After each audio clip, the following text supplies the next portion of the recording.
Alvin pulang mengantar pesanan membawa kue lupis. Mata Audia seketika membulat sempurna. Ia menatap kue itu berbinar-binar.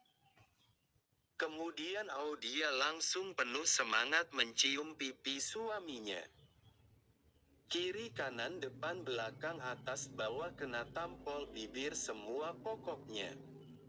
Lagi, ucap Alvin sambil menunjuk pipinya sendiri. Ish, Mas Alvin. Iya deh.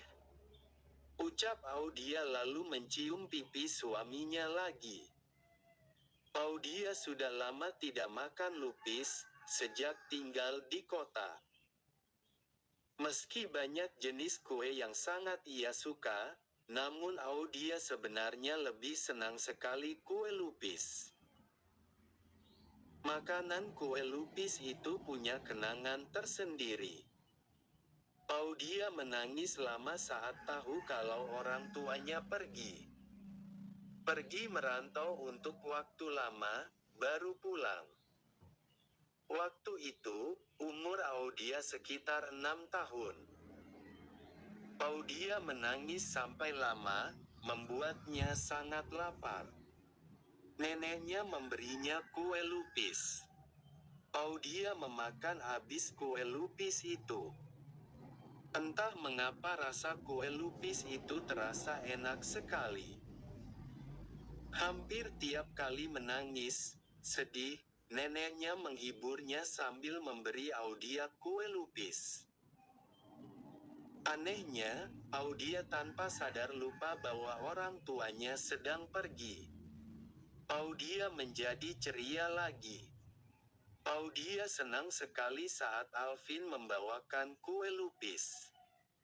Audia semangat makan kue lupis pakai gula merah itu. Audia tidak menghiraukan Alvin yang memperhatikannya. Audia asyik nyeruput gula merahnya kue lupis. Enak? Tanya Alvin sambil tersenyum. Alvin memperhatikan Audia seperti anak kecil. Istrinya begitu lahap makan kue lupis. Kue lupis yang basicnya bukan makanan mewah itu membuat Audia sangat senang. Audia makannya sampai belepotan. Alvin mendekatinya lalu mengusapnya. Enak banget ya Di? Alvin tanya lagi sambil tersenyum. Enak banget sayang. Banget. Sahut Audia ceria. Audia melanjutkan makannya. Sementara itu, Alvin terus memandanginya. Terlihat Audia bahagia begitu, Alvin pun ikut bahagia juga. Mas, makasih ya, padahal aku gak minta buat nyari lupis. Mas tahu aku suka lupis dari mana? Ucap Audia. Audia membersihkan sisa makanan di bibir. Belum sempat Alvin menjawab, Audia memeluk Alvin. Alvin membalas pelukan itu dengan hangat juga penuh cinta. Apa sih yang enggak buat kamu?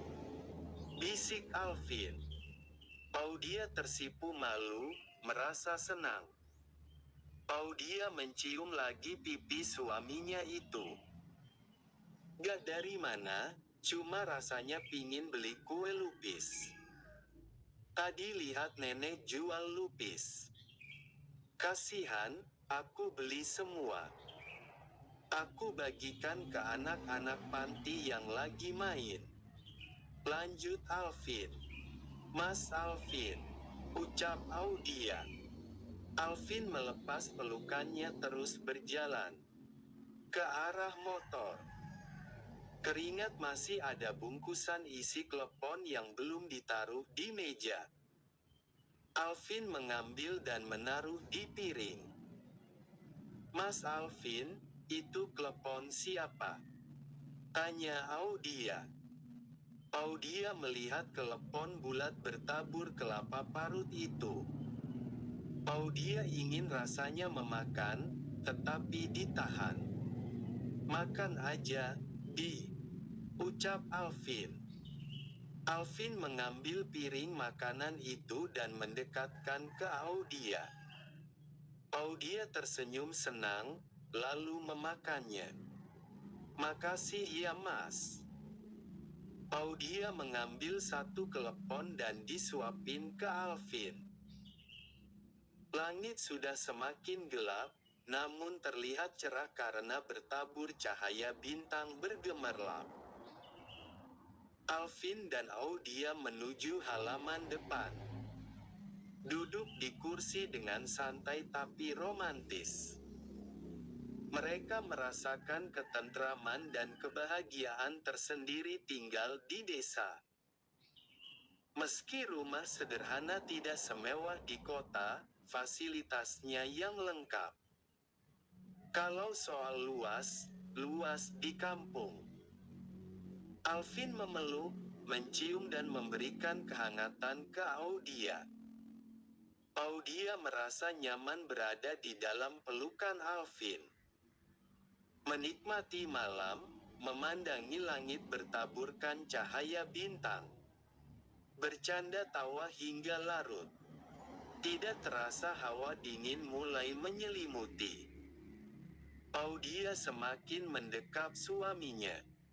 "Masuk yuk. Rasanya kok dingin gini ya?" "Sekalian ehem-ehem," ucap Alvin sambil tersenyum kecil. "Kamu ini gak ingat umur, Mas." Audia menggerutu. "Selagi bisa kenapa enggak? Emang kita sudah tua, 30 tahun aja belum?" Ucap Alvin sambil menjahili Audia. "Tak kira sudah 50 tahun," sahut Audia. Alvin meraih tangan Audia lalu menggendongnya, segera masuk rumah. "Turunin Mas, nanti ada yang lihat, malu." Audia gerak-gerakan tubuhnya supaya diturunkan. Alvin pun menurunkan Audia setelah masuk rumah. Audia menutup pintu dengan perlahan supaya suara pintu tidak keras. Soalnya pintu depan, jika dibuka ataupun tutup mengeluarkan suara lumayan keras. Audia mengecek kamar Minah. Minah sudah tertidur pulas. Lalu memperhatikan kamar mertuanya, Sriwedari juga sudah tertidur. Audia pun balik ke kamarnya sendiri. "Mas Alvin," ucap Audia agak kaget. Mendapati Alvin sedang menata posisi tidur anak-anak dan menyelimutinya. Audia kira pergi ke belakang karena Alvin berjalan agak cepat. Audia tidak memperhatikan langkahnya, fokus menutup pintu. Audia duduk di pinggiran ranjang menunggui suaminya. Audia tersenyum-senyum bahagia melihat Alvin. Audia bersyukur dan mengagumi suaminya itu. Dan tidak berapa lama Alvin menghampiri. "Kenapa senyum-senyum gitu, Di?" tanya Alvin sambil mengatur posisi duduk di samping Audia. "Ish, Mas Alvin. Gak ada apa-apa," jawab Audia pelan, merasa malu. Audia langsung berbaring dan tarik selimut. Alvin menggelitik Audia, lalu ikutan berbaring. Mereka melanjutkan dengan cerita malam, hingga tertidur lelap. Lelap. Ada yang tahu lanjutannya seperti apa nantinya? Sahabat tahu. Nantikan update selanjutnya. Terima kasih.